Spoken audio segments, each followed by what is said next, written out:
On a cold Tuesday morning in April of 1989, a 34-year-old woman named Clara Whitfield walked into the Gillette Livestock Auction in Campbell County, Wyoming, and did something that no one in that building expected.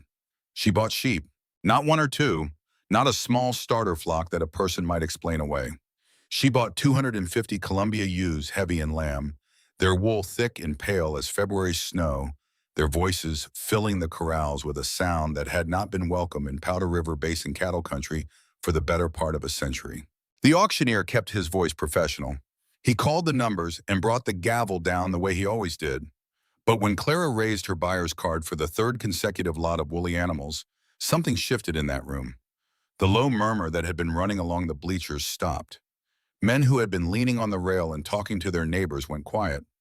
Some of them turned to look at her, the way you look at a person who has just said something strange at a funeral.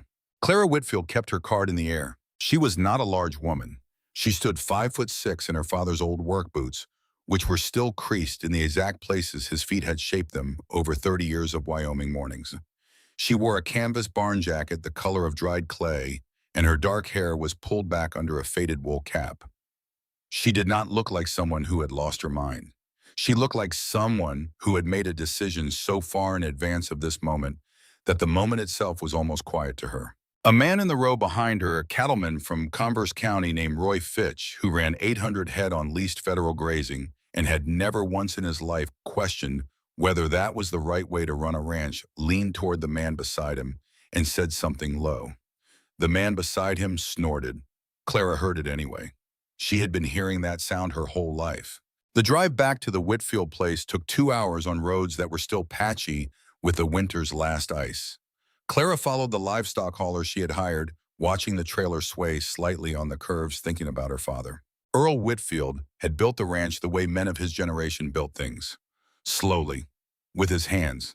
He had started with 320 acres his own father left him and spent the next 4 decades adding to it parcel by parcel, always paying cash, always waiting longer than the other man was willing to wait.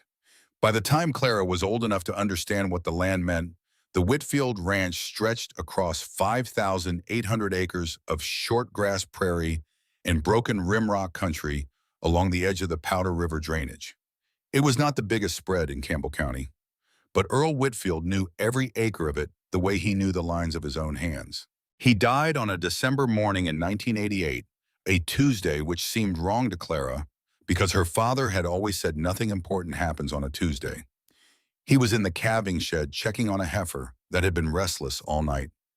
Wade Calloway found him at 7:30, sitting against the wooden wall of the pen, his gloves still on his coffee thermos beside him, already cold. The coroner said it was his heart. Clara had driven up from Laramie in a snowstorm that swallowed the highway in both directions, and by the time she reached the ranch, the sky had cleared to that particular Wyoming blue that looks like it goes on forever and means nothing at all. She was 33 years old, and she had not lived on the ranch full-time since she left for the University of Wyoming at 18. She had spent 6 years earning a degree in range science, and then 3 more years working toward a doctorate in soil ecology, writing a dissertation on organic matter cycling in semi-arid grasslands, that her advisor called the most technically precise work he had seen from a graduate student in a decade. She had been 4 months from finishing when her father's first heart attack, a smaller one, in November of 1987 that the doctors called a warning, had pulled her back to Wyoming. She told her advisor she needed a semester. She never went back. What she came back to was a ranch carrying $380,000 in operating debt held by the First Wyoming Bank in Gillette, a herd of 400 Angus cross cattle that were decent but not exceptional, and a piece of land that had been grazed the same way for 40 years. Continuous grazing, cattle roaming freely across the whole pasture, eating what they liked, avoiding what they did not. It was how every rancher in the basin ran their operation. It was how Earl had always done it. And by 1988, the land was starting to show the cost of it. The native grasses were thinning. The invasive species were spreading. The soil was compacting.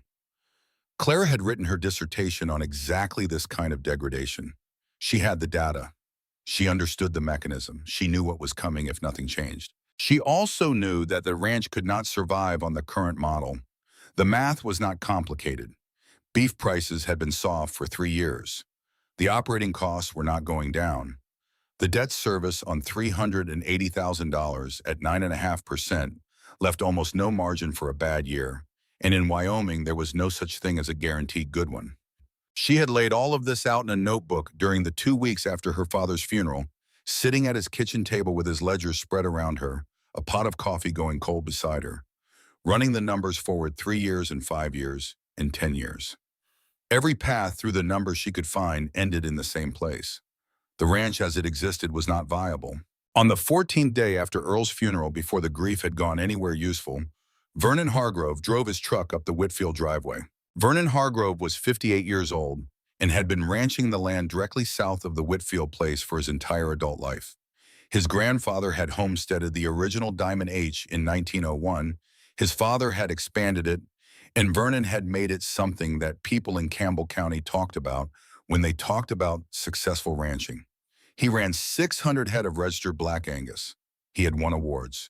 He had served on the board of the Wyoming Stock Growers Association for 11 years. He was the kind of man who did not need to announce that he had arrived somewhere because the announcement was built into the way he carried himself. He sat at Earl Whitfield's kitchen table and drank the coffee Clara offered him and said what he had come to say in the tone of a man who was doing a person a favor by not wasting their time. He wanted to buy the Whitfield Ranch. He offered $240,000 for the land and what was running on it, knowing full well that the appraised value was closer to $360,000.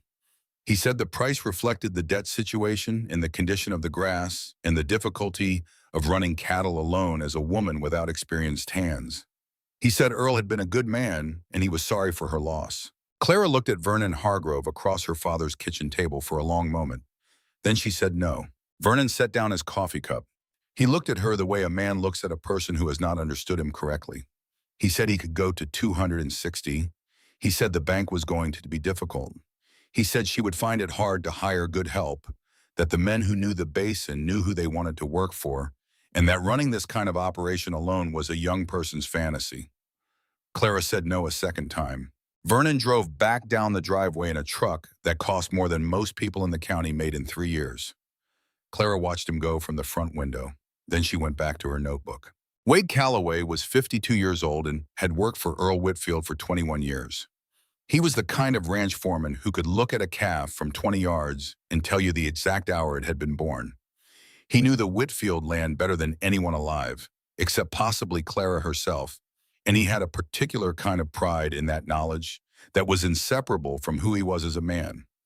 He had been with Earl through 2 droughts and 1 catastrophic hailstorm, and the year the price of beef dropped so low that Earl had not paid himself a wage for 6 months.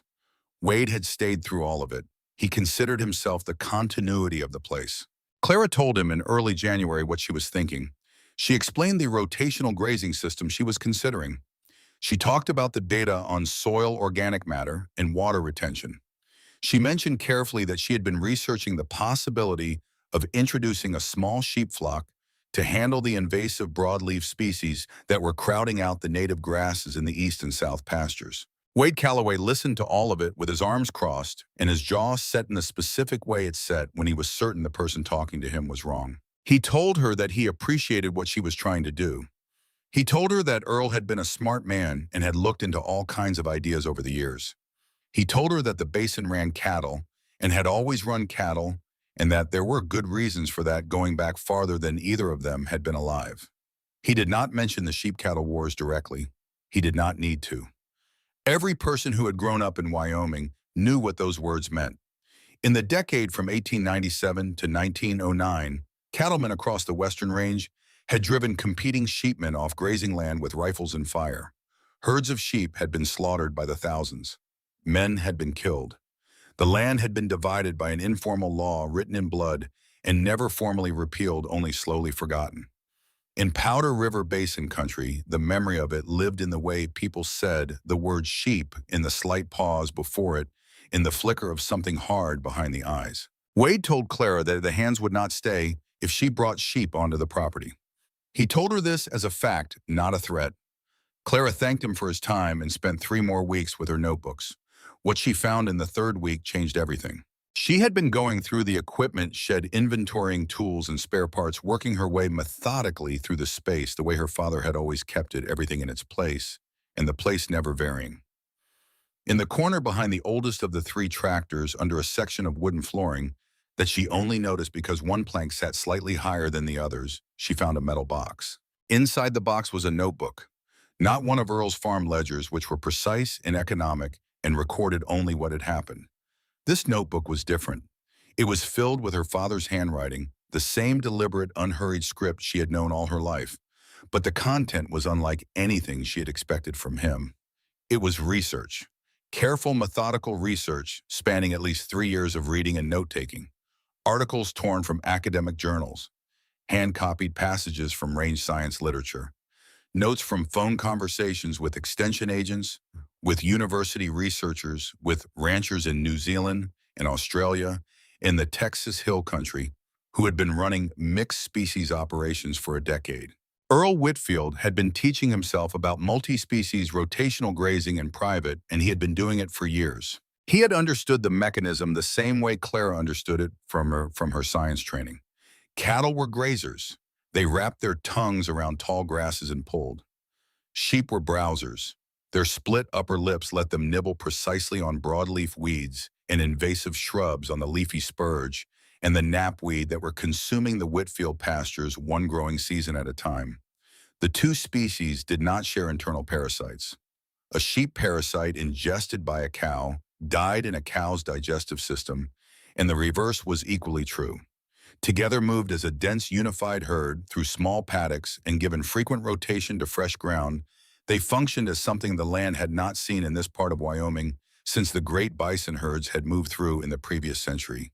They acted as a biological restoration engine. Earl had known all of this. He had been building toward acting on it. The last page of the notebook had a single line written in heavier ink than the rest, as though Earl had pressed harder when he wrote it, as though he wanted the words to stay. Ask Clara. She will know why it works. Clara sat on the floor of the equipment shed for a long time with that notebook in her hands. The cold came up through the concrete beneath her. She did not cry. She sat and read every page from the beginning, and then she sat for a while longer in the silence of the shed, listening to the wind move across the roof, thinking about her father, and about the years she had not been here, and about the fact that he had known the answer and had not been able to reach it in time. Then she drove to Gillette and bought 250 pregnant ewes at auction. The morning the livestock hauler pulled into the Whitfield driveway with the sheep was a Thursday, clear and cold, with a sharp wind coming off the high country to the northwest. Clara was in the yard when the truck arrived. Wade Calloway came out of the calving barn, where he had been working on a water line, and stopped when he saw what was coming down the ramp. He stood there for a moment. Then he pulled the work gloves from his hands slowly, the way a man does when he has already made a decision and is just completing the physical actions that go with it. He said he had been clear about where he stood. Clara said she understood where he stood. Wade said Earl would not have done this. Clara said Earl had planned to. That stopped him for a moment. A look moved across his face that she could not entirely read. Then he put his gloves in his back pocket and walked to his truck. By noon, the three other full-time hands had done the same. Two of them did not say anything to Clara before they left. One of them, a younger man named Curtis, who had been on the place for 8 months, stopped by the barn door and looked at her with something that might have been regret, and said he was sorry, but he had to think about his reputation in the valley. Clara thanked him for his work and wished him well. By 4 in the afternoon, she was alone on 5,800 acres with 400 cattle and 250 sheep and fencing systems that required at minimum 2 people to move effectively. She drove to the nearest town that evening and pinned a handwritten notice on the board at the feed store. It said she was looking for a general ranch hand, no experience required, room and board, provided wages modest but honest.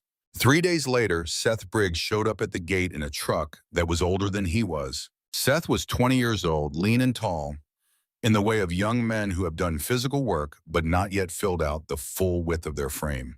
He was from Fort Collins, Colorado, where his family had run a small operation on leased ground, about 1,200 acres of dryland wheat, and a small cow-calf herd until the spring of 1985, when the combination of 3 straight years of low commodity prices and a balloon payment on a machinery loan had finally broken what the years before had only bent.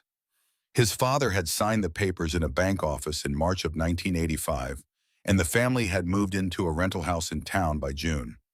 Seth had finished high school and then spent 4 years working whatever agricultural jobs he could find across Colorado and Wyoming. He was not looking for adventure. He was looking for a place to do the work he knew how to do, which was most of the work that needed to be done on a cattle operation, even if he had never worked with sheep in his life. He said this directly when Clara met him at the gate. He said he could fix fence drive equipment, work cattle manage water systems, and do whatever else needed doing. He said he did not know anything about sheep, but that he was willing to learn quickly. Clara asked him why he had left his last job. He said the operation he had been working for had sold its grass lease to a corporate feedlot company and converted to a contract finishing yard. He said he had no interest in working for a corporation that thought of animals as inventory. Clara asked him when he could start. He said he had everything he owned in the back of the truck. Seth Briggs moved into the bunkhouse that afternoon and had the first paddock fence system set up by the following morning. What they were building was based on the same principles Clara had studied in graduate school and found documented in her father's secret notebook. The idea was to take a flock of sheep and a herd of cattle and move them together as a single dense group across the pasture in small contained paddocks, staying in each paddock no more than 48 to 72 hours before moving to the next. The high density of animals in a small area did several things simultaneously that continuous grazing could not. The cattle ate the tall grasses they preferred. The sheep consumed the broadleaf weeds the cattle ignored. The concentrated pressure of hundreds of hooves churned the compacted top layer of soil and pressed dead plant matter into the ground, creating the beginning of an organic layer that would hold moisture. The animals fertilized evenly across the paddock rather than selectively near water sources the way freely ranging cattle did. And because they moved quickly, the grass they left behind had enough leaf surface remaining to photosynthesize and recover fast. The theory was elegant, and Clara had believed it for years. The first 3 weeks of practice were something considerably less than elegant. The first time Seth and Clara pushed the 250 ewes into the south pasture, where the 400 Angus cross cattle were grazing, the cattle did what cattle do when something entirely foreign to their experience moves toward them from an unexpected direction. The two lead cows put their heads down, snorted, and went through the temporary polywire fence at a full run. The fence line that had taken Seth 4 hours to set up was lying flat in the grass within 30 seconds. The sheep, startled by the stampede of animals 5 times their size, compressed into a tight, immovable mass in the corner of the paddock and refused to move under any circumstances for the better part of an hour. It took Clara and Seth the rest of that day and half the following one to collect the scattered cattle and repair the fencing. In the evening, sitting on the tailgate of Clara's truck with the last of the daylight going red over the rimrock, Seth said quietly that this might take longer than he had initially estimated. Clara said that she was aware of that. In the second week, the cattle stopped running. They did not welcome the sheep, but they stopped treating them as something requiring immediate departure. The animals began to develop what Clara described to Seth as a working tolerance, the kind of unenthusiastic coexistence that happens between creatures who have realized that the other creature is not going to leave and is not going to eat them, and that the grass in the next paddock is more interesting than the question of species boundaries. By the end of the first month, the cattle and sheep were moving through the paddocks in something that could be called, if you were being generous, a unified herd. Not graceful, not smooth, but together. Meanwhile, in the town of Gillette and in the smaller communities scattered across the basin, the news of what Clara Whitfield was doing on the old Earl Whitfield place had moved with the particular efficiency of rural information networks, which is to say it had moved fast, and it had not improved in the telling. At the Powder River Diner on a Wednesday morning in early May, Vernon Hargrove sat at the round table in the back corner that he had occupied most Wednesday mornings for 15 years. He was with 3 other men whose operations ranched the surrounding country, men who had known Earl Whitfield for decades and who were watching what his daughter was doing with varying degrees of bewilderment and contempt. One of the men said that he had heard she had 250 head of sheep on the property. Vernon confirmed this. He said it as though he was confirming that someone had suffered a medical event, matter of fact, but with an undertone of the serious. Another man said his grandfather's generation had known what to do about sheep in Powder River country. He said it with a short laugh, the way people say things they mean but want to preserve the option of claiming they were joking. Vernon said that the banknote on the Whitfield place came due for review in September. He said this carefully in the tone of a man who is not making a prediction so much as describing a law of nature. He said that a woman running 250 sheep and 400 cattle alone, with one hired hand on land that was already showing pasture degradation, was going to have a very difficult time demonstrating to Dennis Albright at First Wyoming that she represented a sound investment of the bank's capital. He did not say that he expected to own the Whitfield place before the first snow. He did not need to. The table understood him. What Vernon Hargrove did not know, and what Clara Whitfield did not know, was what Wade Calloway had been doing in the weeks since he left the Whitfield payroll and moved his tools and his considerable knowledge of the basin to the Diamond H. Wade had called Dennis Albright at First Wyoming Bank twice in the month of April. Clara would not learn this until much later.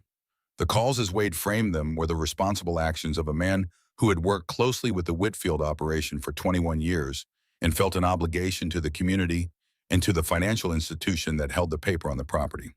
He told Albright that in his professional assessment, Clara Whitfield was not in a condition to make sound operational decisions. He used the word grief several times. He described the purchase of the sheep as an emotional reaction to loss rather than a business strategy. He said the mixing of species on degraded pasture was the kind of thing you read about in university papers that had never been tested against actual Wyoming conditions. He suggested that the bank might want to move its review timeline up rather than waiting until the scheduled date in December. He said that if the bank moved in September rather than December, it would be protecting its collateral before a bad year became an irreversible one. Albright had listened carefully. He had thanked Wade for his call. He had pulled the Whitfield file and scheduled an internal review for August, 3 months earlier than planned, which meant that Clara's actual deadline for demonstrating financial viability was September 15th, not December, as she believed. Clara did not know this. She was out in the east pasture moving polywire. The Wyoming spring moved towards summer the way it always did, not gently but with a kind of grudging permission, the cold releasing its grip slowly, and then all at once the grass coming in pale green, and then darkening as the soil warmed. Clara and Seth worked from first light to last. There was always more to do than the hours allowed. The water systems needed daily checking. The temporary paddock fences needed moving every 2 days without exception. The ewes began lambing in late April, which meant barn checks through the night for 2 weeks, Seth sleeping in 4-hour stretches on a cot in the barn aisle, Clara doing the same in the chair beside the lambing pen. The physical work was a specific kind of exhaustion that Clara had not felt since her undergraduate years when she had spent summers working on range research crews. It was the exhaustion that came from using your body all day in the outdoors for a purpose that mattered, and it had a quality to it that she recognized as different from the exhaustion of sitting at a desk even when that desk held work she cared about. It went into the muscles and the joints and the particular places where strain accumulates, and at the end of the day, it allowed a kind of sleep that nothing else produces. She did not have time to think about the community's opinion of her during the working hours. The opinion came to her in town at the feed store and the co-op and the diner, in the particular silences that fell when she came through a door, and the way those silences filled themselves back in with the murmur of resumed conversation. It came in the form of a man at the co-op counter who asked her how the petting zoo was going and then turned back to his own business with a small smile before she could answer. It came in the form of a woman at the diner who asked with careful politeness whether Clara had thought about what she was going to do after the bank situation resolved itself. It came in the form of Vernon Hargrove, who pulled up beside her truck in the parking lot of the feed store in late May and said through his open window without getting out that his offer was still open. He said $260,000. He said the sheep were not going to save her and that everyone who knew the basin understood this. He said Earl Whitfield was a good man who had built something real, and it would be a shame to watch it go to auction. Clara looked at him for a moment. Then she said that the offer was still declined and that she had feed to load. Vernon drove away. Seth watched this exchange from the feed store loading dock, where he was stacking 50-pound bags. When Clara came back to the truck, he did not say anything for a moment. Then he said that the man did not seem like someone who was going to stop. Clara said that she was counting on that. Seth did not ask what she meant. He had been watching Clara Whitfield work for 2 months by that point, and he had developed a reasonable understanding of when a statement was complete and when it was an opening for conversation. This one was complete.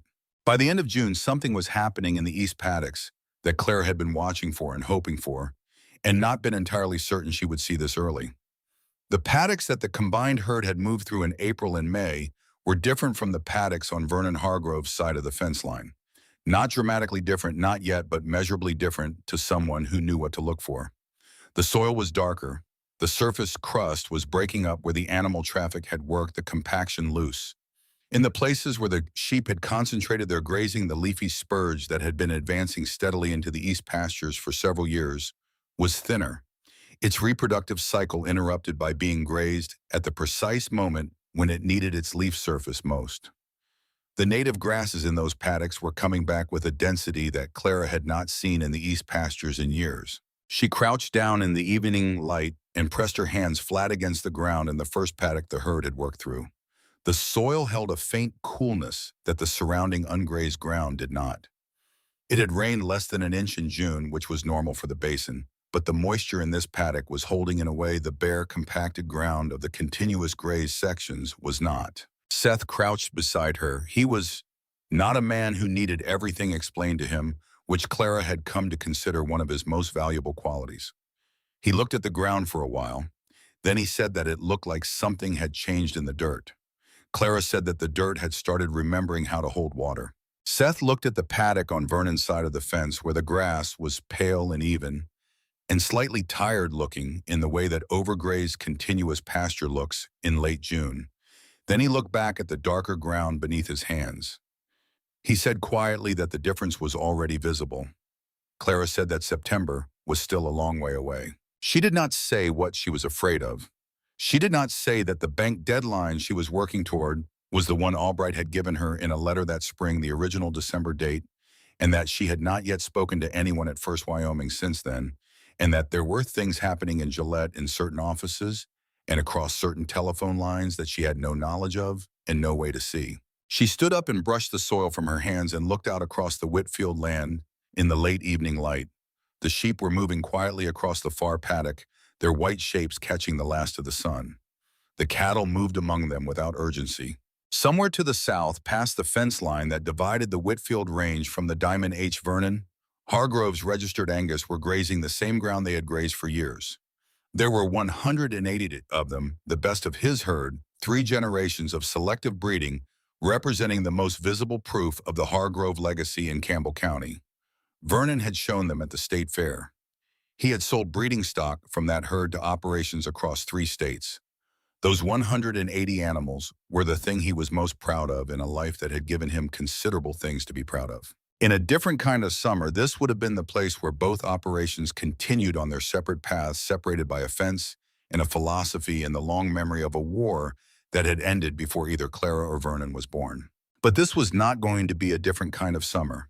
What was coming for the Powder River Basin was already in the atmosphere, already building in the columns of hot, dry air rising off the high plains to the south and west, already visible in the long-range forecast that the extension agent had mentioned to Clara in passing on the phone in late June, and which Clara had noted in her notebook with a careful attention that she did not allow herself to show on her face. The summer of 1989 was going to test everything she had built in these first months, in ways that no notebook and no dissertation and no amount of careful planning could fully anticipate. She looked at the sheep moving in the late light.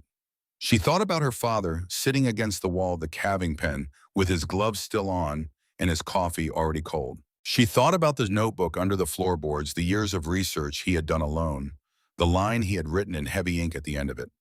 Then she went inside to start the morning's list. The summer of 1989 came to Powder River Basin the way trouble usually comes to high country. Not all at once, in stages. First, the wind shifted and stage shifted, coming out of the southwest, where the high-pressure ridge had parked itself and showed no interest in moving.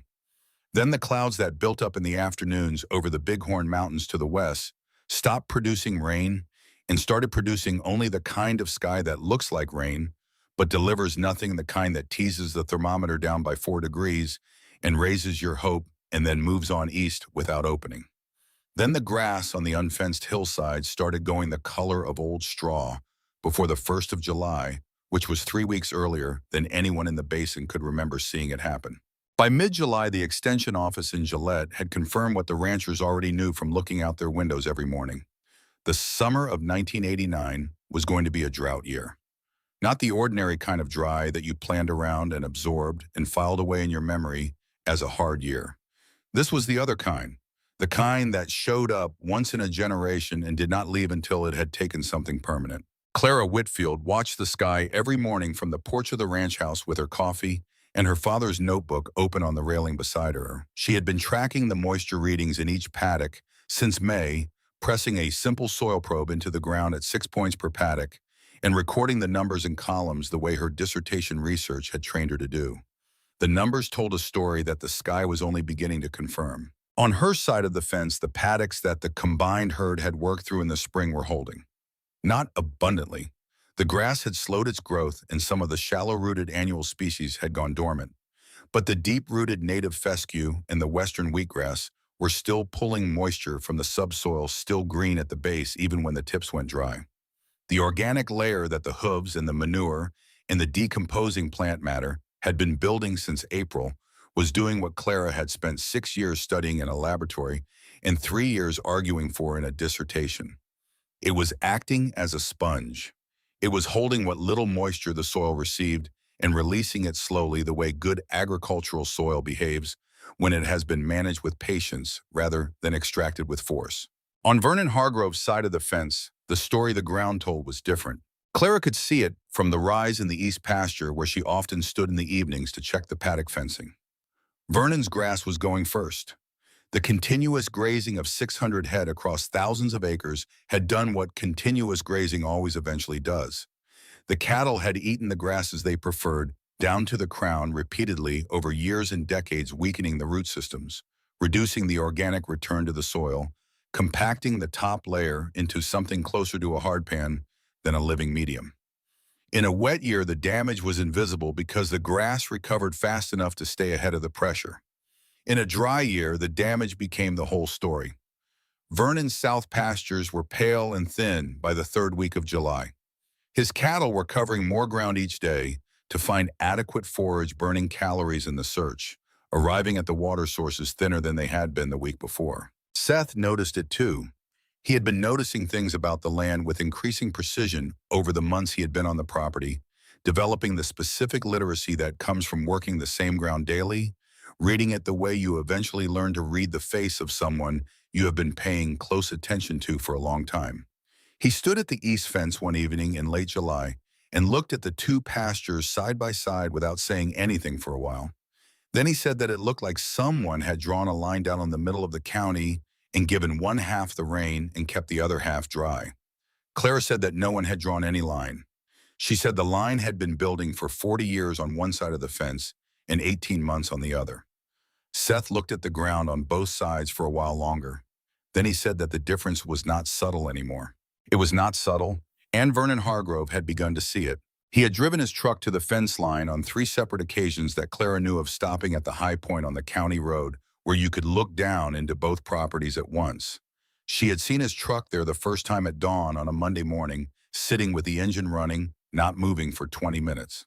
She had watched from the equipment shed doorway without going out. She did not know what he was thinking.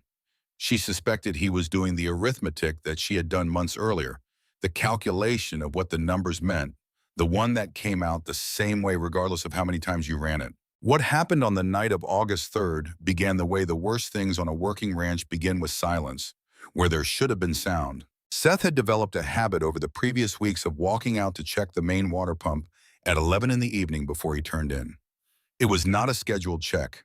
It was the habit of a young man who had spent 4 years watching other people's operations fail from deferred maintenance, and had decided somewhere in that experience that the things you checked when you were tired were the checks that mattered most. He put his boots on and walked out in the dark with a flashlight and led himself through the gate to the east paddock, where the Honda pump ran continuously, drawing from the deep artesian well that was the primary water source for the upper pastures. He heard the silence from 50 yards away. The pump ran with a specific sound, a steady mechanical heartbeat that you stopped noticing and after a few days, the way you stopped noticing the sound of a refrigerator.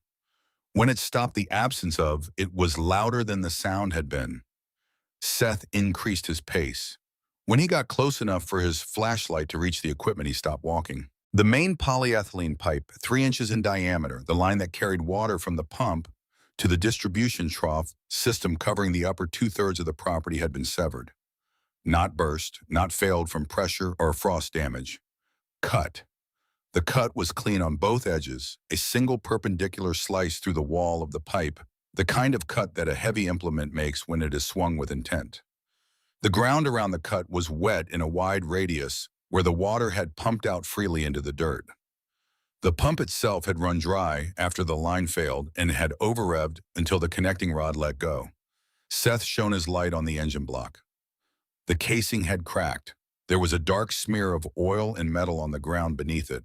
He stood there for a moment in the dark with his flashlight on the ruined equipment. Then he turned the beam slowly across the ground near the cut pipe, moving it in a careful arc, the way you search for something you are not sure you will find. He almost missed it. It was lying in the grass about 15 feet from the cut, half covered by the way the grass had sprung back up around it. A pair of bolt cutters, the heavy kind with long handles and hardened jaws capable of cutting through chain link or steel cable or the wall of a 3-inch poly pipe. Seth crouched down and looked at them without touching them. The handles had a piece of electrical tape wrapped around the grip of the left handle for identification, the way working tools get marked when multiple hands are using them on the same property. Under the tape in the metal itself, 2 letters had been stamped. WC. Seth sat back on his heels in the dark. He looked at the letters for a long time. Then he stood up and walked back to the ranch house and knocked on Clara's door. She came to the door in her barn jacket over her sleeping clothes, the way a person comes to the door on a working ranch when someone knocks after 10, because there is always the possibility that the knock is about something that cannot wait. Seth told her what he had found. He told her about the pump and the pipe and the bolt cutters with the stamped initials. He described the cut in the pipe carefully, the angle of it, the cleanness of the edge. He said it twice clearly, so there was no ambiguity. Clara listened to all of it without interrupting. When he finished, she was quiet for a moment. Then she asked him to walk her out to where the bolt cutters were. She looked at them for a long time with her flashlight. Then she picked them up by the jaw end, the part that no one had touched, because it was the working end and not the grip, and she carried them back to the ranch house and put them in the metal box under the floorboards where she had found her father's notebook. She did not call the sheriff that night. She did not make any calls at all. Seth was watching her when she came back out. She said they had 700 animals and no water, and the sun was going to be up in 4 hours. The nearest alternative water source was a natural spring deep in the Box Canyon on the northwest edge of the property, 3 miles from the current paddock location through brush country that was dense and dry and had not been worked by livestock in years. It was not a good option. It was the only option. Clara saddled her horse in the dark. Seth did the same. They called the 2 border collies Rook and June and went out into the dark Wyoming night to move 700 animals through 3 miles of rough country to water. What followed was the hardest physical work Clara Whitfield had done in her life, and she had been doing hard physical work since she was 8 years old. The cattle came off of the dry trough agitated and thirsty, their restlessness translating into the kind of unpredictable movement that makes night work dangerous. The sheep were worse, tightly bunched and unwilling to move forward into ground. They did not know the dogs working furiously around their perimeters. Rook in particular pushing hard into the flanks of the ewe-mob to keep them moving. Clara rode wide on the right side of the combined herd, and Seth rode wide on the left, and they moved through the dark and with the flashlights off because the lights confused the animals more than the darkness did. The brush country pulled at the horses and caught on the livestock, and twice Clara had to dismount and pull a section of old fence wire from the path before the herd could move through. The smoke from distant fires somewhere in the Bighorns had thickened through the night, and the air tasted of it, that dry, bitter taste that you do not forget once you have worked in fire country long enough to know what it means. They reached the canyon spring at 10 in the morning. 6 hours of work for 3 miles. The cattle went straight to the water and stood in it. The sheep lined the edges and drank without stopping for a long time. Clara sat on a rock at the edge of the spring pool and looked at the animals and did not say anything. Seth unsaddled his horse and sat down near her. He looked the way she felt, which was the kind of tired that goes past the muscles into something underneath. His hands were wrapped with baling twine, where a wire cut on his left palm had reopened during the ride. He had not said anything about the cut. He had not said anything about much for the last 3 hours. He said now quietly that he was not sure how much longer they could run at this pace. He said the truck was running hot. He said the secondary pump that could draw from the canyon spring had a bearing that was going to fail within 2 weeks, and they did not have the money to replace it from stock. He said he was not complaining. He was accounting. Clara looked at the water moving through the rocky channel at the bottom of the canyon. She looked at her own hands, which were cracked at the knuckles from the dry air and marked with the small, specific injuries that accumulate on working hands over a long summer. She thought about the box under the floorboards and the bolt cutters and the letters stamped in the steel and what they meant about who had been making decisions that affected her life from a position she had not known existed. She thought about September 15th, which was 43 days away. She thought about the December deadline she believed she was working toward and the real deadline that was already bearing down on her that she still did not know about.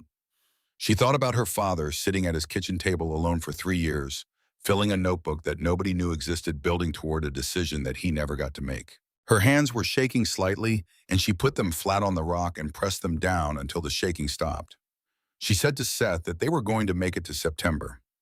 She said it with less certainty than she usually put into statements, which was the most honest way she could say it, which was the only way she was going to say it. Seth looked at her for a moment. Then he nodded and started working on the saddle cinch that needed adjusting. The canyon held the combined herd for 2 days, while Clara drove to Gillette and spent money she did not have on a section of replacement pipe and a water pump seal kit and 2 canisters of high-temperature bearing grease. She fixed what could be fixed. She rerouted the water supply line around the cut section using compression fittings that cost more per foot than she wanted to think about. She was back in the canyon by nightfall of the second day, and they began moving the herd back toward the upper pastures in the morning of the third. It was on the drive back from Gillette that she noticed the sky to the south. The thunderheads that built up over Powder River Basin in late summer were a specific kind, tall and flat-bottomed, and moving fast when they moved, and Clara had grown up reading them the way her father had taught her to read them, not as weather but as events that required decisions. The line of storms building to the south over the Hargrove land were the kind she had learned to be careful about. The anvil tops were high and clean against the sky, which meant the cells were powerful. The bottoms were dark, but not the green dark that meant hail. The dark here meant electricity, and the humidity on the ground, which Clara measured out of long habit by the feel of the air on her forearms, was low enough that anything a cloud dropped in precipitation would evaporate before it hit the grass. She had seen this before. Her father had shown it to her once when she was 11, a line of storms moving through dry air, dropping lightning like it cost nothing, and delivering rain that turned to vapor before it reached the earth. Dry lightning on overgrazed, drought-stressed grass in August. She drove faster. She reached the ranch as the first lightning was striking the ridgeline to the south. She could see it from the truck, the white-purple flashes against the darkening sky, 3 and 4 at a time, the thunder coming delayed and rolling across the basin floor. The storm was moving northeast, which meant it was moving toward the Hargrove land and then toward hers, and the wind driving it was the kind that comes with a cold front, pushing fast from the southwest, erratic and gusting, incapable of carrying embers, a quarter-mile ahead of a fire's leading edge. She and Seth got the herd pushed back into the canyon paddock before the first smoke column appeared. It rose from the ridge line 2 miles south of the Hargrove main barn, a column that started white and went gray and then black as it found the dry grass and the dead woody debris that had been accumulating on that hillside through a summer of no rain and 600 head of cattle that had eaten every piece of green material within reach. The fire did not build slowly. A wind-driven fire on overgrazed ground with a dry lightning ignition point does not give you stages to watch. It goes from a column of smoke to a moving wall in the time it takes you to decide what to do. Clara and Seth stood on the rim of the canyon watching it come. The Diamond H pastures burned the way drought-stressed, continuously grazed land burns, which is with a totality that has nothing in common with a grass fire on healthy range. The cheatgrass and the invasive forb species that had been filling the gaps in Vernon's pastures for years were already cured to a perfect fuel load.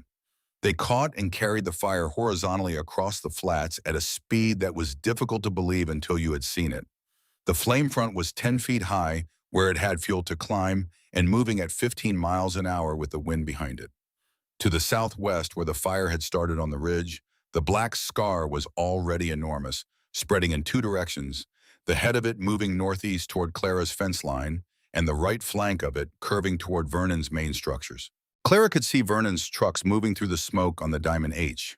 She could see the frantic small shapes of men trying to cut containment lines with tractors on ground that was too hard-packed and too dry to give the blade purchase. She could hear faintly above the wind the sound that she recognized after a moment as cattle moving in panic, the particular low urgent sound of a large herd in motion without direction. Then Seth said her name and pointed.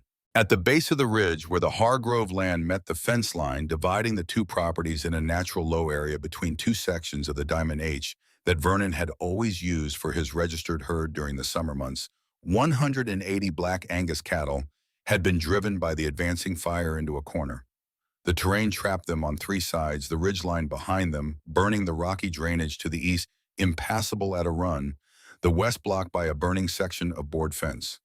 The fourth side was Clara's fence. The fire was a quarter-mile behind the cattle and closing. Clara looked at the fence. She looked at the cattle. She looked at the paddock on her side of the fence, which was the east paddock, the first paddock the combined herd had worked through in the spring, the ground that had the deepest organic layer, the most moisture, the best recovery.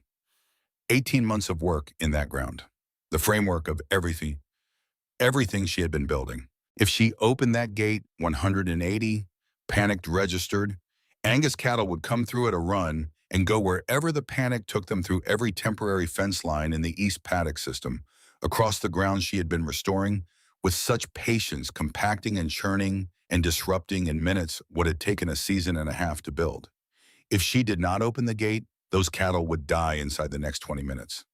She looked at the animals. She looked at the paddock on her side. She looked at Seth, who was standing very still and not saying anything because he understood the weight of what was in front of her, and he knew that this was not his decision to make. Clara got off her horse and walked to the gate and opened it. The 180 Angus came through like water through a broken dam. They came at a run, spreading out as soon as they had space, the lead animals driving hard for the far end of the paddock, and the animals behind them filling every direction, knocking down the polywire fence lines as though they did not exist, their hooves driving into the organic soil layer with the concentrated force of panic-driven 1,000-pound animals. The noise of it lasted for 10 minutes. Then the cattle had spread into the upper paddocks, in the canyon, in the long middle section of the east pasture, and the sound dropped to heavy breathing and the movement of animals who had found space and were trying to understand where they were. Clara stood at the open gate and watched. On the Diamond H side of the fence, the fire reached the spot where the Angus herd had been standing 3 minutes after the last animal came through. The dry grass where they had been held burned clean and fast. The fire hit Clara's fence line and crossed it. And then something happened that Clara had believed in from her data and her research in her father's notebook, but had not been certain she would live to see in the specific way that you can know a thing in theory and not know it in your body until the world confirms it. The fire came onto Clara's land and dropped, not gradually. It dropped from a 10-foot crown fire to a 2-foot ground fire within the first 50 yards of crossing the fence. The roar of it went quiet in a way that was almost more alarming than the sound had been, because silence from a fire means something unexpected is happening. The wall of flame that had consumed the Diamond H pastures with such complete authority came onto the Whitfield ground and found a different world beneath it. No cheat grass. The sheep had eaten it to the ground before it could cure to fuel. No leafy spurge, no invasive forb cover to carry the flame upward. No dead woody debris because the hoof traffic in the decomposition cycle had pressed it all into the soil months ago. The grass that remained was rooted deep enough to pull moisture from the subsoil even in August, and the organic layer between the grass crowns held a cool dampness that no amount of August heat had been able to fully extract. The fire could not climb. Without vertical fuel, it could not sustain its momentum. It crept forward as a ground fire, smoking heavily, burning the dead tips of the grass, but failing to ignite the crowns, failing to find the ladder fuel that would let it become again what it had been on the other side of the fence. Clara and Seth met it on foot with the water trailer and two Indian pump cans and shovels. And because the fire was moving at walking pace rather than running pace, they could walk up to the leading edge of it and fight it directly. The soil under their boots was soft. It gave under the shovel blade and came up in cool, dark clumps that smothered embers when they were thrown. This was not possible on Vernon's land.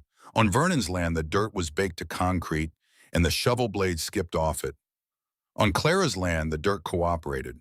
They worked south along the fire line for 2 hours throwing dirt and spraying the advancing edge and moving in the way that people move when they are tired past the point of feeling tired and are operating on something below conscious decision-making. The smoke was thick enough to make their eyes run constantly. Seth had tied a bandana over his nose and mouth. Clara worked without one because she had left hers on the fence post a mile back, and there was no time to go get it. They had pushed the fire back to within 100 yards of the fence line when a truck burst through a section of Clara's boundary fence from the Diamond H side, crushing the wire, flat under its tires and sliding to a stop in the dirt. Two men got out. They were black with smoke and ash from hairline to boot sole, and they moved with the specific heavy urgency of men who have been fighting losing battles for several hours. Vernon Hargrove was one of them. Wade Calloway was the other. Vernon grabbed a shovel from the bed of the truck without looking at Clara. He went directly to the fire line and began throwing dirt. He worked with the efficiency of a man who has been doing physical labor for 40 years, not fast but not wasting anything either. Each shovelful going exactly where it needed to go. After a moment, Wade Calloway went to the other side of the line and did the same. Clara watched them for a fraction of a second. Then she went back to work. The four of them brought the fire to a stop in the southwest corner of the east paddock as the last of the afternoon light was going out of the sky. The final embers were out by dark. Clara walked the perimeter of the contained area twice to confirm it, checking for hot spots in the organic layer that could reignite in a night wind, pressing her hand to the ground in the way her father had taught her, and holding it there until she was certain. When she came back to where the others were standing, Vernon Hargrove was looking at the ground on Clara's side of the fence line. He was looking at it the way you look at something that has made you reconsider a position you held for a long time, not with pleasure, but with the specific attention of a man doing honest accounting. He looked down at his boots, which had sunk slightly into the soft soil of Clara's paddock with each step he took. He looked at the unburned grass behind where the fire had crept and died. He looked at the black ruin on his own side of the fence where the fire had moved with total authority and left nothing standing. He did not say anything for a long time. Wade Calloway was standing 6 feet away and also not saying anything. He was looking at the ground near the cut fence line where the two properties met, at the place where you could draw a line with your eye from the burned side to the unburned side and understand in a way that required no explanation from anyone what the difference between them represented.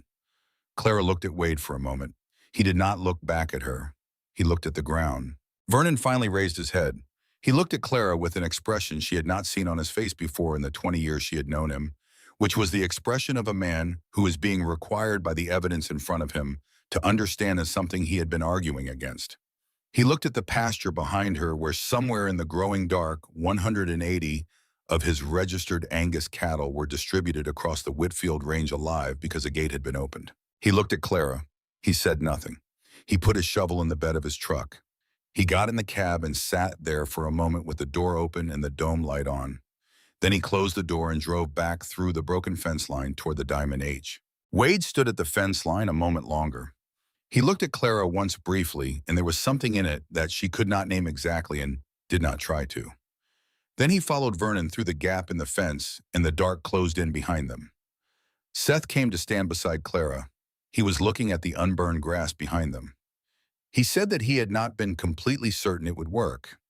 Clara said that she had not been completely certain either. Seth looked at the dark shape of the Diamond H land beyond the fence, the smell of the burned ground coming to them on the evening wind. He said that those cattle were still on their property. Clara said that she knew. He said that the east paddock system was destroyed. Every temporary fence line was down. The organic layer had been subjected to the most intensive hoof pressure it had experienced since the project began. Clara said that she knew that too. Seth was quiet for a moment. Then he said slowly, as though he was working something out while he spoke, that the animal impact from 180 panicated cattle was not necessarily the same thing as destruction of the system. He said that in terms of raw soil disturbance, what had just happened might actually have done in one afternoon what 3 more months of rotational grazing would have done more slowly. He said it uncertainly, framing it as a question rather than a statement. Clara looked at the dark ground under their feet. She had been thinking the same thing since she watched the Angus pour through the gate. The catastrophe had another face, and she had been trying to see it clearly through the smoke and the exhaustion. The organic layer was not gone. It had been compressed and disturbed, but the material was still there.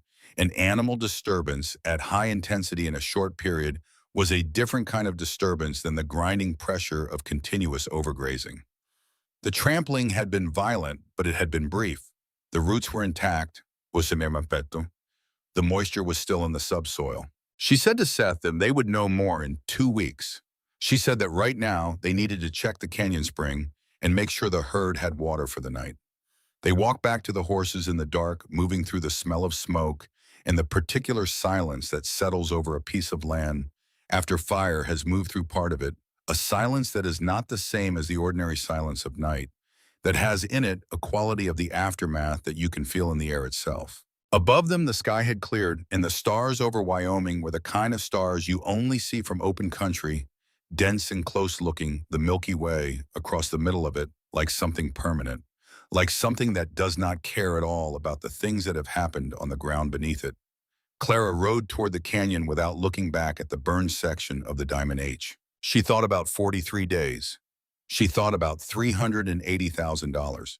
She thought about Vernon Hargrove's face at the fence line and about what a man does when the thing he has been certain of for 58 years turns out to require revision. She thought about 180 registered Black Angus cattle loose on her property and what they represented, and what, in the particular way that desperate situations sometimes reveal, unexpected geometry they might yet become. She did not allow herself to think too far ahead. September 15th was still a wall between her and every thought beyond it.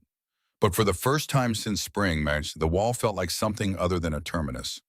It felt in a way she was not ready to name, like a door that someone had not yet decided whether to open. The first week of September arrived with a cold that had no right to be there yet, a sharp-edged morning cold that came down off the bighorns before the calendar gave it permission and settled into the basin floor like it intended to stay.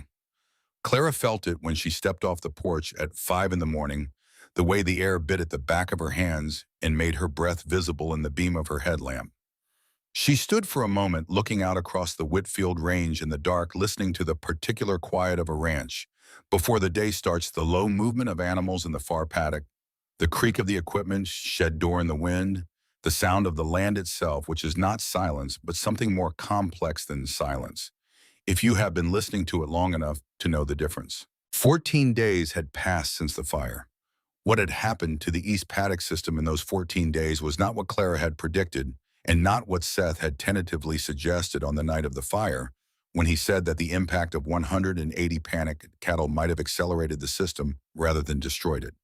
What had happened was more complicated than either prediction and more interesting than both. The intensive disturbance of the panicked Angus herd had compressed the organic layer in ways that varied by location across the paddock. In the areas of highest traffic closest to the gate, where the cattle had entered at a run, the surface was churned and rough, and looked for the first several days like something that had been driven over repeatedly with heavy equipment. Clara had walked it every morning with her soil probe, recording the numbers, not allowing herself to interpret them until she had at least 10 days of data. On the 10th day, she sat at the kitchen table with all 10 days of readings spread out in front of her and looked at them for a long time. The moisture readings in the disturbed areas were not lower than the pre-fire readings. In 2 zones, they were higher. The churning of the surface had broken the slight crust that had formed during the August heat and had increased the infiltration rate. The organic material that had been pressed into the upper soil layer by the hooves was not gone. It had been incorporated more deeply. The roots of the fescue and the wheatgrass were intact across more than 80% of the disturbed area. The plants were already sending up new growth from the crowns, pale and tentative but present. Seth had seen it too.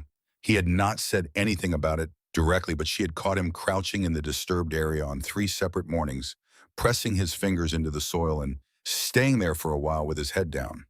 He had the habit of thinking through his hands now, the way people who work with the land long enough eventually do the way her father had done it, crouching and pressing and going quiet while the information came through the palms rather than through the eyes. On the 11th day, he came to find her in the barn and said that the grass in the northeast corner of the disturbed area was already showing more recovery than the equivalent paddock on the same recovery timeline from the spring rotation.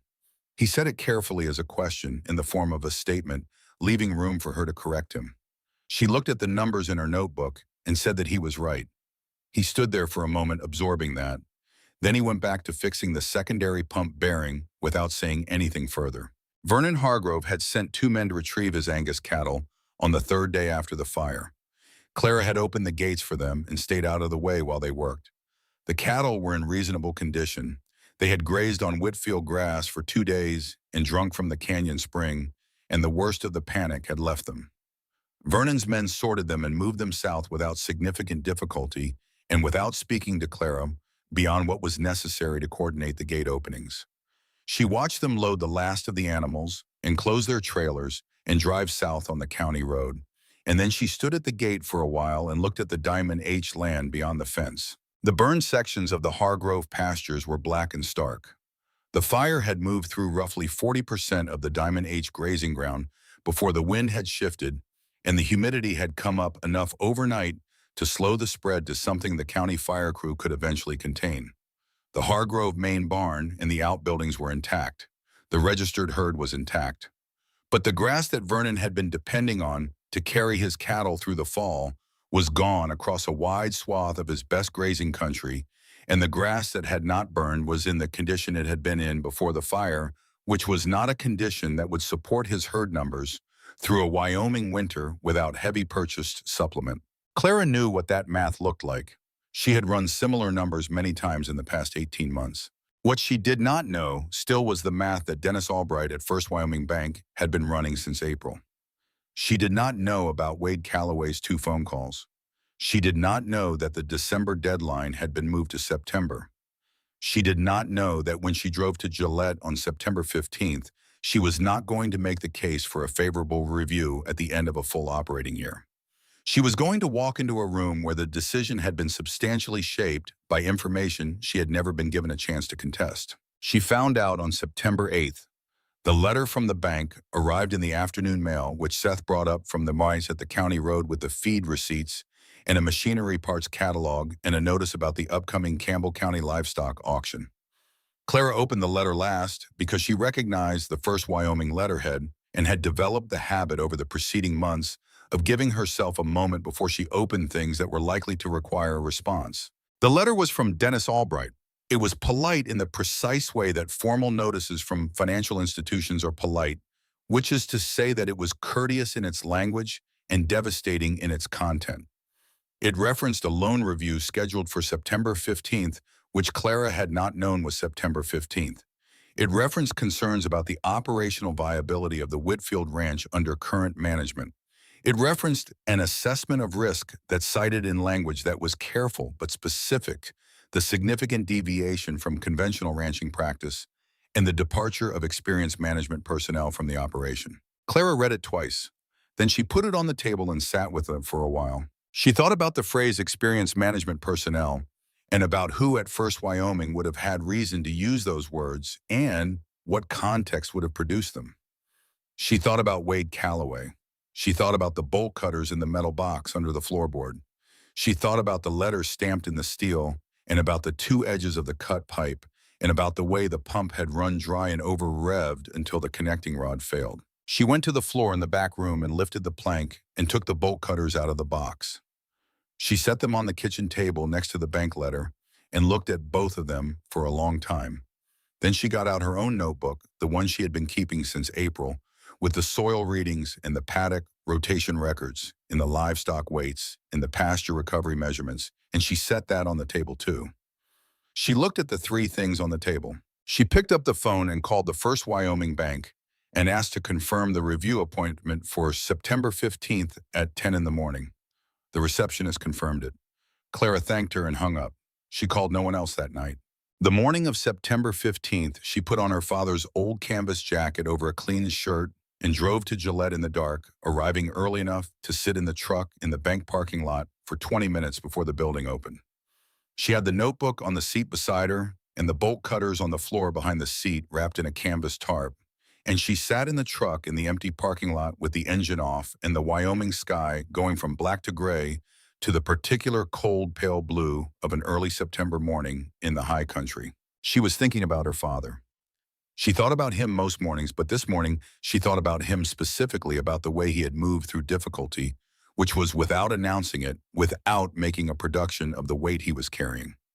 Earl Whitfield had been a man who did not speak much about what things cost him. He registered the cost, internally absorbed it, and then continued in the direction he had decided on. Clara had spent her childhood watching this and had understood from an early age that it was not stubbornness and it was not the absence of feeling. It was a specific and disciplined form of commitment to the work in front of you. She picked up the notebook from the seat and got out of the truck. She went around to the back and took the bolt cutters out from under the canvas tarp and carried both into the First Wyoming Bank of Gillette, Wyoming at 5 minutes before 10 on the morning of September 15th, 1989. The conference room was on the second floor. Dennis Albright was already there when Clara arrived, along with two other men she recognized as members of the bank's commercial lending board. Albright was in his mid-50s, a careful man who had worked in agricultural lending for his entire career, and who had, in Clara's assessment, based on their limited previous interactions, the quality of genuinely not enjoying delivering bad news, even when the news was coming, regardless. He greeted her by name and gestured to the chair across the table from the board. Clara sat down. She set the notebook on the table in front of her. She set the bolt cutters on the table beside the notebook. The three men on the other side of the table looked at the bolt cutters. Albright looked at Clara. She said she wanted to cover one matter before they discussed the loan review. She said she wanted to discuss the basis for the review being scheduled for September rather than December, which was the date she had been given in her original loan modification documentation. She said she was interested in understanding what specific operational information had been provided to the bank between April and August that had produced a change in the review timeline. Albright looked at her for a moment. He looked at the bolt cutters on the table. Clara said that she had a recording of her soil moisture data from every paddock on the Whitfield Ranch taken every third day since April, which she was prepared to walk through in detail. She said she had livestock weight records showing average gains across both the sheep flock and the cattle herd through the summer. She said she had a written assessment from the Range Science Department at the University of Wyoming, which she had requested in July and received in August, evaluating the Whitfield rotational system against published standards for semi-arid rangeland management. She set each of these items on the table as she named them, taking them from the notebook in sequence. Then she said that she also had in her possession a piece of equipment that had been used on the night of August 3rd to sever the primary water supply line on the Whitfield Ranch, causing the destruction of the main water pump, which had resulted in a crisis that had required her to move 700 animals 3 miles through rough country in the dark.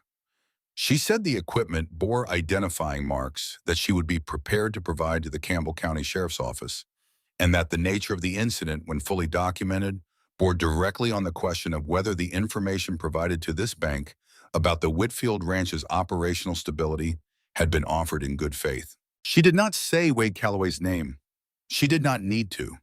She could see in Albright's expression that the territory she was describing was not entirely unfamiliar to him, and that he understood the direction she was moving. The room was quiet for a moment. Then the door opened. Vernon Hargrove came into the conference room without knocking.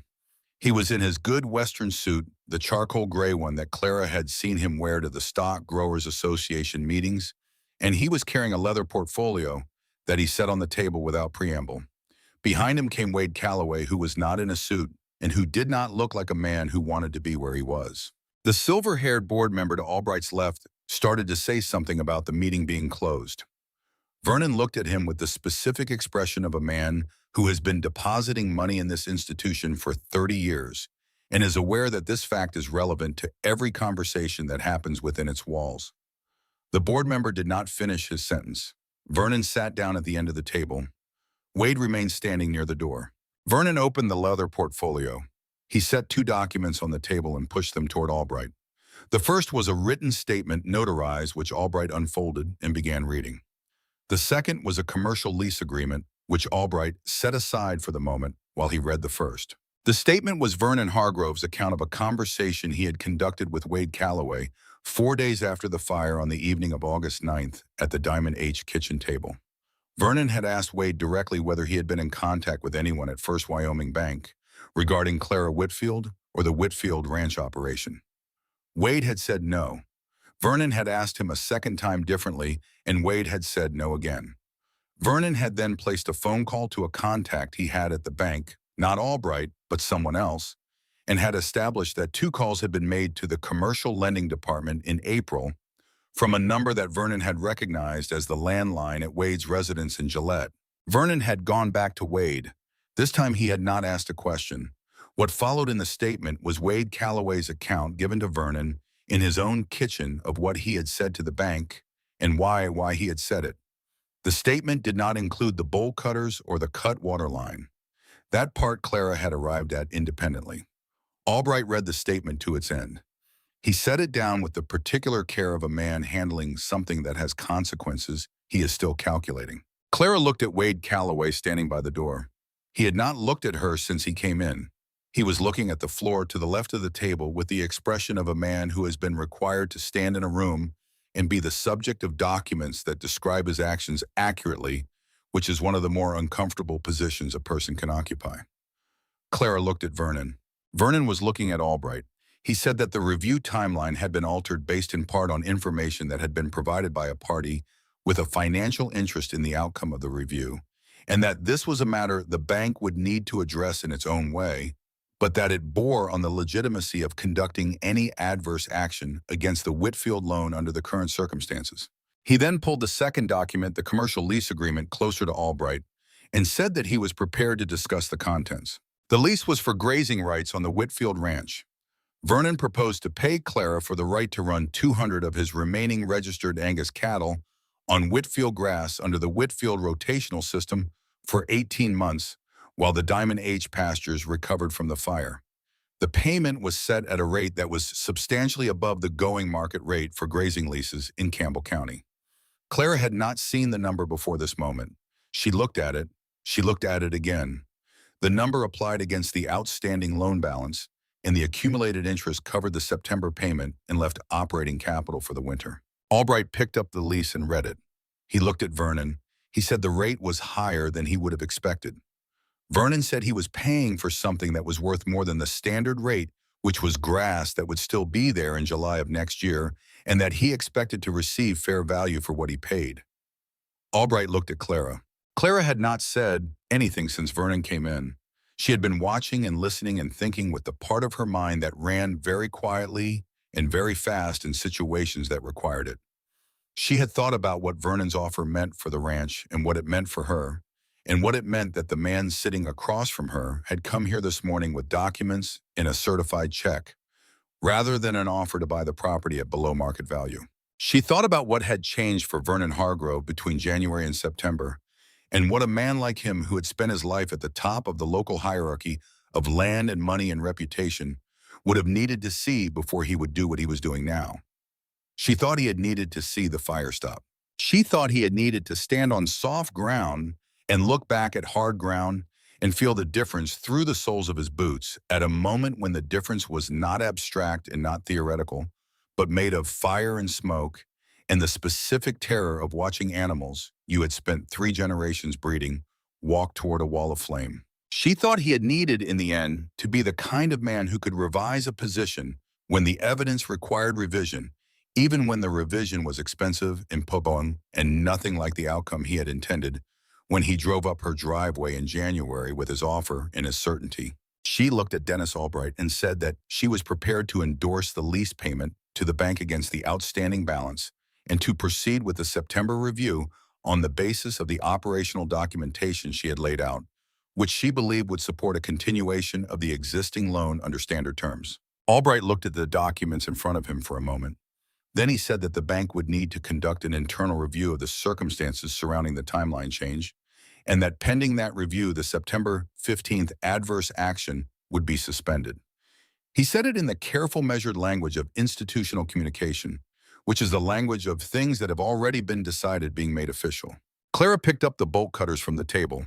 She said she would be leaving these with the bank's legal department on her way out, along with a written account of the events of August 3rd for their records and for any other use they determined appropriate. She stood up. She picked up her notebook. She looked at Vernon Hargrove, who was looking at her with the expression she had seen on his face at the fence line after the fire, the expression of a man doing honest accounting on a balance sheet that had not come out the way he expected. She said there was one condition on the lease. Vernon waited. She said that for the first 90 days of the lease, Vernon Hargrove would personally participate in the paddock moves. Not observe, not supervise. He would come to the Whitfield Ranch 4 mornings per week and move temporary fence with Seth, with his own hands. She said that you could not understand what the land was doing if you were not standing on it, and that she wasn't going to be responsible for the welfare of his cattle on her land if he did not understand the system well enough to participate in it. The room was very quiet. Vernon looked at her for a long moment. Something moved in his face that was not capitulation and not anger. It was closer to the expression of a man who has encountered a requirement that is unreasonable and also entirely correct, and who is old enough and honest enough to know the difference between those two things in the way they sometimes arrive together. He said, "All right." He stood up and picked up his portfolio. He said his cattle would be at her south gate by 7 the following morning. He walked out of the conference room. Wade Calloway followed him without looking up. The door closed. Clara stood at the table in the silence of the First Wyoming Bank conference room in Gillette, Wyoming, with her father's notebook under her arm, and she allowed herself 30 seconds to feel the full weight of what had just happened. Not triumph. It did not feel like triumph. It felt like something quieter and more durable than triumph. It felt like the ground after rain when the soil has absorbed what it needed and the surface is settled and you can walk on it without slipping. Then she picked up her things and walked out. The rain came in the 3rd week of October. It arrived the way good rain in the high country sometimes arrives after a long absence, without ceremony, without the drama of the storms that had delivered only lightning in August. It came in from the northwest on a low gray front that moved slowly and stayed low and dropped a steady soaking drizzle that lasted for 4 days without interruption. Clara stood on the porch on the first morning of it and held her hand out from under the roof edge and felt the drops on her palm and did not say anything for a while. Seth came out with 2 cups of coffee and stood beside her. He handed her one. They stood and listened to the rain on the tin roof of the equipment shed and on the dry grass of the paddocks and on the surface of the earth that had been waiting for it since March. Seth said that he had never been so glad to hear a sound in his life. Clara said that her father used to say that rain on a tin roof was the most honest sound in agriculture because it meant something real was happening and it was not waiting for anyone's opinion of it. Seth was quiet for a moment watching the rain. He said that he had been thinking about something. He said that he had been thinking about going back to school. Not to Fort Collins. There was an agricultural college program through the University of Wyoming Extension System that offered a range management certification, and the coursework could be done through a combination of correspondence and 2-week intensive sessions in Laramie, which would mean he could stay on the ranch and work through it. He said he was not asking for anything. He was telling her because it seemed like the kind of thing she should know about what he was planning. Clara said that the ranch would adjust its schedule around the 2-week sessions without difficulty. Seth said he appreciated that. They stood and watched the rain for a while longer. Somewhere in the east paddocks, the combined herd was standing in the rain, the way cattle and sheep stand in the rain, heads slightly down, untroubled, their coats darkening with the moisture. The black shapes of them were visible in the gray morning light, moving slowly through the paddock that had been churned and churned again by the fire cattle in the panic of August, and was now under the steady fall of October rain, taking in every drop without losing a single one to runoff. On the Diamond H side of the fence, the rain was hitting the burned sections of Vernon's pasture and sheeting off the hardpan and running into the gullies in thin brown streams. The recovery on the burned land would be slow. The invasive species would come first, the way they always came first on disturbed ground, and they would need to be managed before the native grasses could reestablish. Vernon knew this now in a way he had not known it in January, not because Clara had told him, but because he had spent 6 weeks moving temporary fence 4 mornings per week and standing on the ground with his hands on the wire and his boots in the soil and the land had told him itself in the way that land tells things to people who are paying attention. He had not been graceful about it in the beginning. He had been punctual, arriving at the south gate at 7 on the mornings he was expected, but he had worked in the specific silence of a man performing a task he considered beneath him. Seth had shown him the system without commentary and without visible satisfaction in the situation, which was the correct approach in which Vernon had responded to by gradually replacing the silence of resentment with the silence of someone learning something. By the fourth week, he had begun asking questions, not many. Specific ones, technical ones about paddock sizing relative to herd weight, and about the timing of moves relative to grass height. Seth had answered them directly and without elaboration. By the sixth week, Vernon was arriving at 6:45. Clara had watched this from a careful distance. She had been present at the property every morning, but had not joined the fence-moving sessions. This had been deliberate. Vernon needed to learn the system on its own terms, not in the presence of the person whose judgment he had been disputing for 9 months. Seth was the right teacher for this because Seth had no history with Vernon and no score to settle and no investment in being seen to be correct about anything. He was just a 20-year-old from Fort Collins who had learned something by doing it and was showing someone else how to do it the same way. On the 41st morning, as Clara was coming out of the barn, she saw Vernon standing alone in the east paddock after the morning move was done. Seth had gone back to the equipment shed to work on the tractor hydraulics. Vernon was standing in the middle of the paddock that had been the site of the worst of the August disturbance, the zone closest to the gate where the Angus had come through. In panic, the zone that Clara's daily readings showed was now ahead of where she had expected it to be at this point in the recovery cycle. Vernon was standing with his hands at his sides, not doing anything, just standing on the ground in the rain-softened morning air. He was looking at the grass. Then he crouched down slowly with the deliberateness of a man whose knees have been doing hard work for decades, and he pressed both his palms flat against the earth and held them there. Clara stopped walking. She watched him from 30 yards away. He did not know she was there. He stayed like that for a long time, a full minute, maybe more. His hands flat on the ground, his head slightly bowed, not moving. Then he stood up and brushed the soil from his palms and walked back toward the south gate without looking around. Clara went into the barn and stood in the cool dark of it for a while with the smell of hay and animals around her and said nothing to anyone. 2 years later, in the spring of 1991, the University of Wyoming Range Management Extension Program published a technical bulletin. It was written by a range science professor in Laramie who had first heard about the Whitfield Ranch from a graduate student who had driven out to Campbell County in the summer of 1990 to collect soil samples for a study on organic matter recovery in semi-arid rangeland after fire disturbance. The graduate student had arrived expecting to find a straightforward post-fire recovery site and had instead found something that required several phone calls to his advisor before he felt he had language to describe it accurately. The bulletin was 12 pages long and was primarily technical in nature, written for an audience of range managers and agricultural extension agents and the researchers who served them.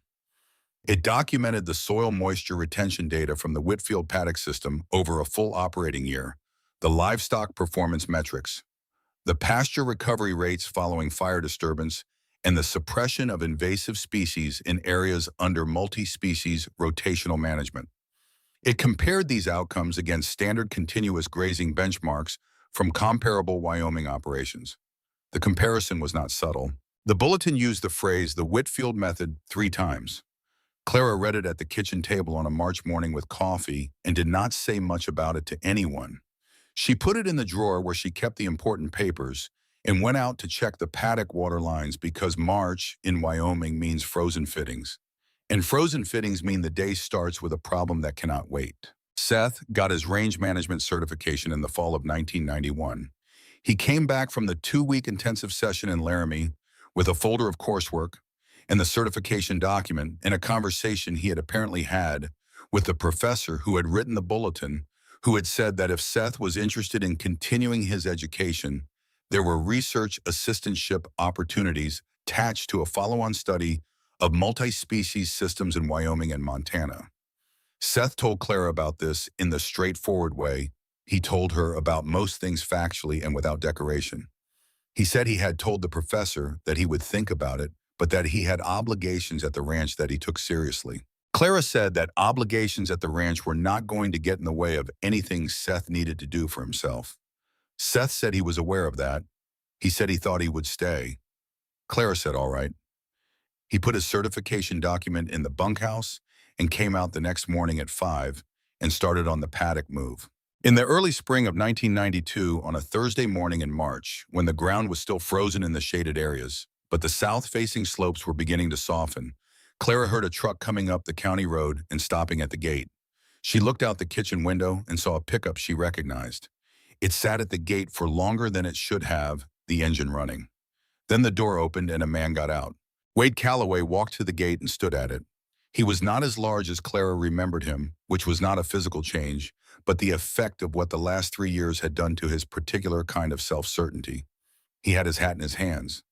He looked at the ranch house for a moment. Then he looked away at the east paddocks where the first pale green of early recovery was showing in the grass. Seth came out of the equipment shed and saw him. He walked over to the gate without hurrying. Wade said something that Clara could not hear from the window. He said it without looking at Seth directly, looking instead at the paddock behind him. Seth listened. He said something back. Wade nodded once. Seth opened the gate. Clara watched Wade Calloway walk through the gate onto Whitfield land for the first time in 3 years. She watched Seth lead him out toward the east paddock where the morning move needed doing. She stood at the window for a moment. She could see the two of them standing at the fence line, Seth showing something, Wade looking at the ground. Seth crouching and pressing a hand to the earth. Wade watching. Then Wade crouched too slowly, his old knees taking their time about it, and pressed his own hand to the ground. Clara turned away from the window. She picked up her coffee. She picked up her father's notebook from the table where it always sat now. The cover worn and the binding repaired twice with electrical tape, the pages soft from years of handling. She had read it so many times that she knew which pages would fall open naturally and which ones required you to hold them in place.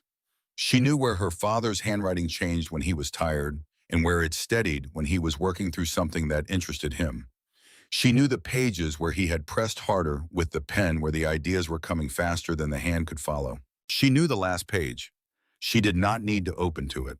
She had the line memorized in the specific way you memorize things that matter, not by trying, but by repetition, and wait the words settling into you until they are no longer separate from the thoughts you think in your own voice.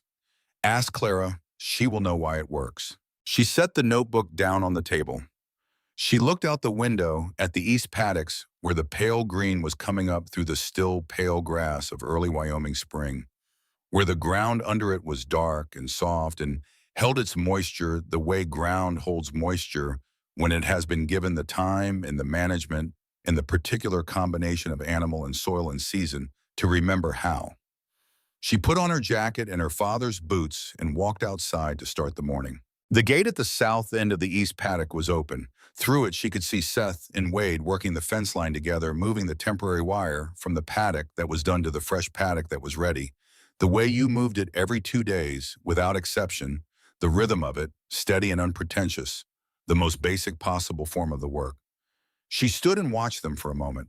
The Wyoming morning was cold and clear and going blue the way Wyoming mornings go blue in early spring, when the air is still and the mountains to the west are white, and the sky above them is the color of something that has been there since before anyone who ever worked this ground was born, and will be there long after the last fence wire has rusted back into the earth.